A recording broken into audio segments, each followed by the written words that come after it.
കാട്ടൂർ പുതിയ വീട്ടിൽ ഹനുമൽ ക്ഷേത്രത്തിലെ ഹനുമൽ ജയന്തി മഹോത്സവത്തിന്റെ ഭാഗമായി മെഗാ തിരുവാതിര നടന്നു.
കാട്ടൂർ പുതിയ വീട്ടിൽ ശ്രീ ഹനുമൽ ക്ഷേത്രത്തിൽ ഹനുമൽ ജയന്തി മഹോത്സവത്തിന്റെ ഭാഗമായി മെഗാ തിരുവാതിര നടന്നു.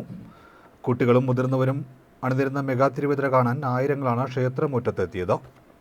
ഏപ്രിൽ 8 ചൊവ്വാഴ്ച വൈകുന്നേരം 5-ന് ഓട്ടംതുള്ളൽ, രാത്രി 8-ന് feel good comedy show, April 9 ബുധനാഴ്ച വൈകുന്നേരം 5-ന് ഭജൻ ഡിവോഷണൽ സോങ്സ്, രാത്രി 8-ന് സിനിമാറ്റിക് ഡാൻസ്, ഏപ്രിൽ 10 വ്യാഴാഴ്ച വൈകിട്ട് 5:30-ന് ട്രാക്ക് ഗാനമേള, രാത്രി 8-ന് പ്രോ ഓഡിയൻ ലൈറ്റിംഗ് ഷോ, ഏപ്രിൽ 11 വെള്ളി രാവിലെ 10-ന് സർപ്പാലയത്തിൽ തളിച്ചുകൊട, രാത്രി 8-ന് പ്രസീത ചാലക്കുടി നയിക്കുന്ന നാടൻപാട്ട്, ഏപ്രിൽ 12 ശനി രാവിലെ ആനയൂട്ട്, 9-ന് സംഗീതാർച്ചന, വൈകിട്ട് 3:30-ന് പകൽപൂരം, രാത്രി 7-ന് വിശേഷാൽ പുഷ്പാഭിഷേകം, രാത്രി 8:30-ന് നാടകം എന്നിങ്ങനെയാണ് പരിപാടികൾ.